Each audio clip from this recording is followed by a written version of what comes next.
விதியால் இணைந்தவர்கள்.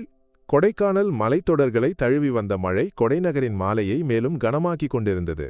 பனியும் குளிரும் சூழ்ந்த அந்தச் சூழலில் 25 வயது மதிக்கத்தக்க பிரியா என்ற இளம்பெண் குளிரில் நடுங்கி தன் 4 வயது மகன் கண்ணனை நெஞ்சோடு அணைத்து நடந்து கொண்டிருந்தாள். கணவன் ராஜன் ஒரு வருடத்திற்கு முன் எதிர்பாராத நோயால் மறைந்தபோது அவளுக்கு உலகம் இருண்டு போனது. கணவன் வீட்டாரோ அவளை ஒரு அபசகுணமாக பார்த்து வெளியே துரத்திவிட்டனர். சொந்த வீட்டாரோ அவளை ஒரு சுமையாக கருதி ஏற்றுக்கொள்ள மனமின்றியிருந்தனர். மழையில் நனைந்த அவளது புடவையும் அழுக்கு படிந்த உடையுமே அவளது துயரத்தை உறக்கச் சொல்லின. கண்ணனின் உடல் காய்ச்சலில் கொதித்துக் கொண்டிருந்தது. பசியும் குளிரும் பிரியாவை சோர்வடையச் செய்தது. மகனை காப்பாற்ற அவளுக்கு ஓர் அடைக்கலம் தேடியே ஆக வேண்டும். எங்கேயோ செல்ல வேண்டும் என்ற எண்ணத்துடன் அவள் நடந்தாள். இறுதியாக அந்த குன்றின் சரிவில் இருந்த மிகப்பெரிய ஆனால் நிசப்தமான ஒரு வீட்டின் முன் வந்து நின்றாள். அது ஊரின் கோடீஸ்வரரான அருணாச்சலத்தின் வீடாகும். யாரும் அதிகம் நெருங்காத தனிமையின் பெரிய அரண்மனை. உயிரை காப்பாற்ற வேறு வழியில்லாமல் அவள் பயத்துடன் அந்த கம்பிக் கதவை தட்டினாள். மழையின் இரைச்சலில் அந்த சத்தம் பலவீனமாக இருந்தது. வீட்டின் உள்ளே 50 வயது மதிக்கத்தக்க அருணாச்சலம் தனிமையில் ஒரு நாற்காலியில் அமர்ந்திருந்தார். அவரது வாழ்க்கை பல வருடங்களுக்கு முன்பே மனைவியின் மறைவுடன் நின்று போயிருந்தது. பெரிய வீடும் அதிலிருந்த விலையுயர்ந்த பொருட்களும் அவருக்கு வெறும் வெறுமை மட்டுமே. பல வருடங்களாக வீட்டின் கதவு ஓர் அந்நியனுக்காக திறக்கப்படவில்லை. கதவு தட்டும் சத்தம் கேட்டு அவர் ஆச்சரியத்துடன் கதவை திறந்தார். எதிரே மழையில் நனைந்து கண்களில் பயம் நிறைந்த ஒரு இளம்பெண். அவளது மடியில் கடுமையான காய்ச்சலால் அவதியுறும் ஒரு குழந்தை. பிரியாவின் கண்களில் தெரிந்த யாசனையும் கண்ணனின் அப்பாவித்தனமானால் துயரம் தாங்கிய முகமும் அருணாச்சலத்தின் உறைந்து போன மனதை உலுக்கியது. உள்ளே வந்து நில்லுங்கள். எதிர்பாராத விதமாக அவரது குரல் வெளியே வந்தது. பிரியாவும் கண்ணனும் அந்த பெரிய வீட்டின் முகப்பு வராண்டாவிற்குள் நுழைந்து நின்றனர். அருணாச்சலம் அவர்களை உள்ளே அழைத்துலர்ந்த ஆடைகளை கொடுத்து சமையலறைக்கு சென்று சூடான கஞ்சியையும் பலகாரங்களையும் எடுத்துக் கொடுத்தார். பசி அடங்கியதும் கண்ணன் நிம்மதியுடன் தூங்கினான். பல வருடங்களுக்குப் பிறகு அந்த வீட்டில் ஒரு குழந்தையின் பிஞ்சு கரங்கள் நீட்டப்பட்டதும் ஓர் இளம்பெண்ணின் உதவியற்ற நிலை காணப்பட்டதும் அருணாச்சலத்தை வெகுவாக மாற்றியது. அன்று இரவு அவர்களுக்கு அங்கேயே ஒரு அறை கொடுத்து மருந்தும் கொடுத்து அவர் கதவை மூடினார். அடுத்த நாள் காலையில் கண்ணனுக்கு காய்ச்சல் குறைந்திருந்தது.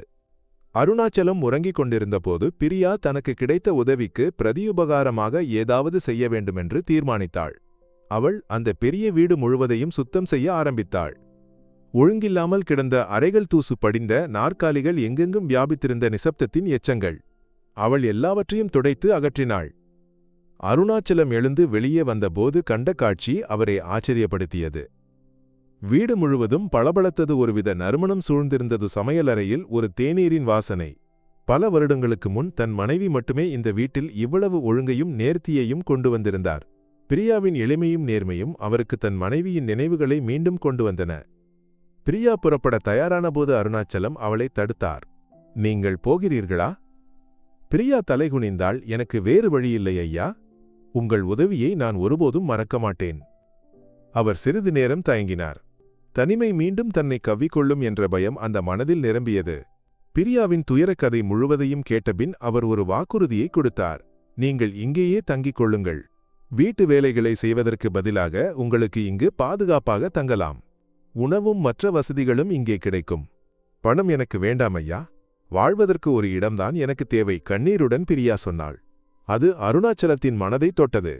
அந்த வாக்குறுதியை மகிழ்ச்சியுடன் ஏற்றுக்கொண்டு பிரியாவும் கண்ணனும் அருணாச்சலத்தின் வாழ்க்கையில் ஒரு புதிய அத்தியாயத்தை தொடங்கினர். அடுத்த 3 மாதங்கள் அருணாச்சலத்தின் வீட்டிற்கு வசந்த காலமாக இருந்தது. கண்ணனின் கொலுசுகளின் சத்தம் அந்த வெறுமையை முழுமையாக நீக்கியது. பிரியாவின் சீரான வேலைகள் வீட்டிற்கு அழகையும் கதகதப்பையும் அளித்தன. அருணாச்சலம் கண்ணனுடன் சிரிக்கவும் விளையாடவும் ஆரம்பித்தார். கண்ணன் அவரை மாமா என்று அழைத்தான். அந்த கூப்பிடுதலில் அருணாச்சலத்தின் மனதிலிருந்த மரத்துப்போன உணர்வுகள் கரைந்து போயின. கண்ணனின் ஒவ்வொரு குறும்புத்தனமும் பிரியாவின் ஒவ்வொரு புன்னகையும் அருணாச்சலத்தின் தனிப்பட்ட வாழ்க்கைக்கு ஒளியாக மாறியது. அவர் ஒரு பாதுகாவலரை போல கண்ணனை பார்த்து கொண்டார். தனக்கு இழந்த மகிழ்ச்சி மீண்டும் கிடைத்ததன் நிம்மதி பிரியாவிற்கும் இருந்தது. அவள் அந்த வீட்டின் பொறுப்பாளியாக வீட்டின் உரிமையாளரின் நிழலில் பாதுகாப்பாக வாழ்ந்தாள். ஆனால் அந்த நட்பு வெளியுலகத்தில் மற்றொரு விதத்தில் விளக்கப்பட ஆரம்பித்தது. தனியாக வசிக்கும் ஒரு பணக்காரர் கணவனை இழந்த ஒரு இளம் பெண்ணையும் மகனையும் வீட்டில் வைத்திருக்கிறார் என்ற பேச்சு கொடைநகரின் சந்திப்புகளில் பரவியது. ஆரம்பத்தில் கிசுகிசுகளாக தொடங்கியதுமெல்ல மெல்ல ஊரின் ஒழுக்கத்தை கேள்வி கேட்கும் அவதூறுகளாக மாறியது. ஊர்க்காரர்களின் பேச்சு பிரியாவை கலக்கமடைய செய்தது. வெளியே செல்லும்போது ஊர்க்காரர்களின் முறைத்து பார்த்தல்களையும் கேலிச் சிரிப்புகளையும் அவள் கவனிக்காமல் இருக்க முடியவில்லை. தன் பாதுகாப்பிற்காக அருணாச்சலத்தின் பெயரை கெடுக்கிறோமோ என்ற பயம் அவளுக்குள் ஏற்பட்டது. அருணாச்சலம் இதையெல்லாம் பொருட்படுத்த வேண்டாம் என்று சொல்லி அவளை ஆறுதல் படுத்தினார். ஆனால் கிராமத்தின் சில பழமைவாதிகளும் அரசியல் தலைவர்களும் இந்த விஷயத்தில் தலையிட ஆரம்பித்தனர். பணக்காரரான அருணாச்சலத்தின் வீட்டை அவர்கள் ஊரின் கரை என்று வர்ணித்தனர். கிராமத்தின் முக்கிய பிரமுகரான குப்புசாமியும் சந்திப்பிலிருந்த அரசியல் தலைவரான முருகேசனும் இந்த விஷயத்தை பேச முடிவெடுத்தனர். அவர்கள் அருணாச்சலத்தின் வீட்டிற்குச் சென்று அவரிடம் பேச தீர்மானித்தனர். ஒரு நாள் பலத்த மழை நின்ற ஒரு மாலையில் கிராமத்தின் முக்கியமான சில நபர்கள் அருணாச்சலத்தின் வீட்டிற்கு ஊர்வலமாக வந்தனர். இந்த எதிர்பாராத வருகை பிரியாவை பயமுறுத்தியது. அவள் கண்ணனை அணைத்து சமையலறை வாசலில் நின்றாள். சந்திப்பிலிருந்து வந்தவர்களின் முகத்தில் கடுமையான விமர்சனமும் அதிகாரப்போக்கும் நிறைந்திருந்தது. குப்புசாமி குரல் உயர்த்தினார். அருணாச்சலம், நீங்கள் இந்த ஊரின் ஒரு மரியாதைக்குரியவர். ஆனால் நீங்கள் இப்போது செய்யும் காரியங்கள் எங்கள் ஊரின் ஒழுக்கத்திற்கு எதிரானது. இப்படி ஒரு இளம் பெண்ணை தனியாக உங்கள் வீட்டில் வைத்திருப்பதை ஏற்க முடியாது. முருகேசன் மிரட்டல் தொனியில் தொடர்ந்தார். 1. நீங்கள் இந்த குழந்தையையும் பெண்ணையும் வெளியேற்ற வேண்டுமில்லையென்றால் நீங்கள் இந்த ஊரை விட்டு போக வேண்டியிருக்கும். அல்லது நாங்கள் விஷயங்களை வேறுவிதமாக கையாள்வோம். பிரியாவின் இதயம் வேகமாக துடித்தது. தன்னால் அருணாச்சலத்திற்கு கிராமத்தில் அவமானம் ஏற்படுகிறது என்று அவள் புரிந்து கொண்டாள். அவள் கண்ணீருடன் அவரை பார்த்தாள். இந்த குறுகிய மனப்பான்மையும் மனிதநேயமற்ற அணுகுமுறையும் அருணாச்சலத்தை மிகவும் வேதனைப்படுத்தியது. தான் அடைக்கலம் கொடுத்த ஒரு நிராதரவானவளை வெளியேற்றவோ மீண்டும் தெருவுக்கு தள்ளிவிடவோ அவரால் முடியவில்லை.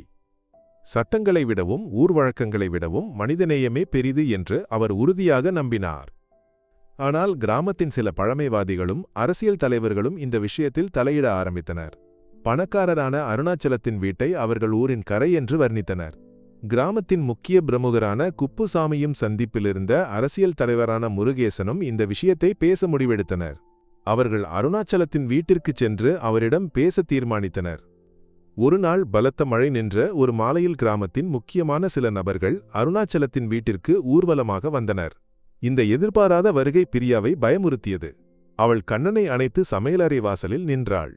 சந்திப்பிலிருந்து வந்தவர்களின் முகத்தில் கடுமையான விமர்சனமும் அதிகாரப்போக்கும் நிறைந்திருந்தது. குப்புசாமி குரல் உயர்த்தினார். அருணாச்சலம், நீங்கள் இந்த ஊரின் ஒரு மரியாதைக்குரியவர். ஆனால் நீங்கள் இப்போது செய்யும் காரியங்கள் எங்கள் ஊரின் ஒழுக்கத்திற்கு எதிரானது. இப்படி ஒரு இளம்பெண்ணை தனியாக உங்கள் வீட்டில் வைத்திருப்பதை ஏற்க முடியாது. முருகேசன் மிரட்டல் தொனியில் தொடர்ந்தார். 1. நீங்கள் இந்த குழந்தையையும் பெண்ணையும் வெளியேற்ற வேண்டுமில்லையென்றால் நீங்கள் இந்த ஊரை விட்டு போக வேண்டியிருக்கும். அல்லது நாங்கள் விஷயங்களை வேறுவிதமாக கையாள்வோம். பிரியாவின் இதயம் வேகமாக துடித்தது. தன்னால் அருணாச்சலத்திற்கு கிராமத்தில் அவமானம் ஏற்படுகிறது என்று அவள் புரிந்து கொண்டாள்.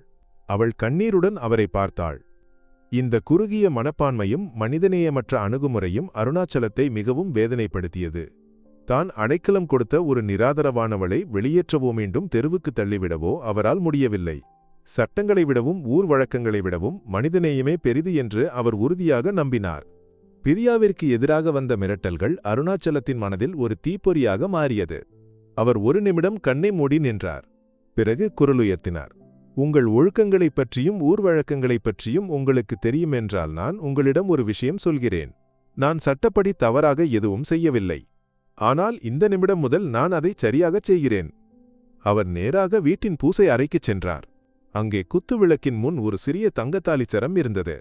அது அவரது மனைவியுடையது. அல்லபல வருடங்களாக அவர் பத்திரமாக வைத்திருந்த ஒரு குடும்பச் சொத்தாகும். அருணாச்சலம் தாலியை எடுத்து அங்கேயே உதவியற்று நின்ற பிரியாவின் அருகில் வந்தார்.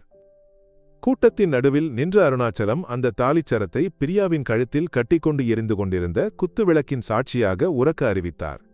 இன்று முதல் இவள் என் மனைவி, இந்த வீட்டின் உரிமையாளர். இந்தச் செயலால் திகைத்துப்போன கிராமவாசிகளுக்கு பேசுவதற்கு ஒன்றுமில்லை. அவர்களது முகத்திலிருந்த கர்வம் மறைந்தது. இனியும் அங்கே நிற்பது மரியாதை குறைவு என்று புரிந்து கொண்ட அவர்கள் ஒருவரையொருவர் பார்த்து மெதுவாக திரும்பிச் செல்ல ஆரம்பித்தனர்.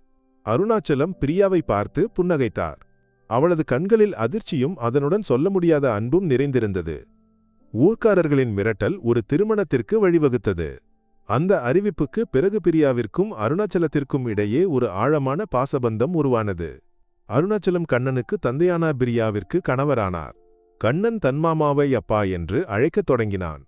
பின்னர் அவர்கள் சட்டப்படி திருமணம் செய்து கொண்டனர்.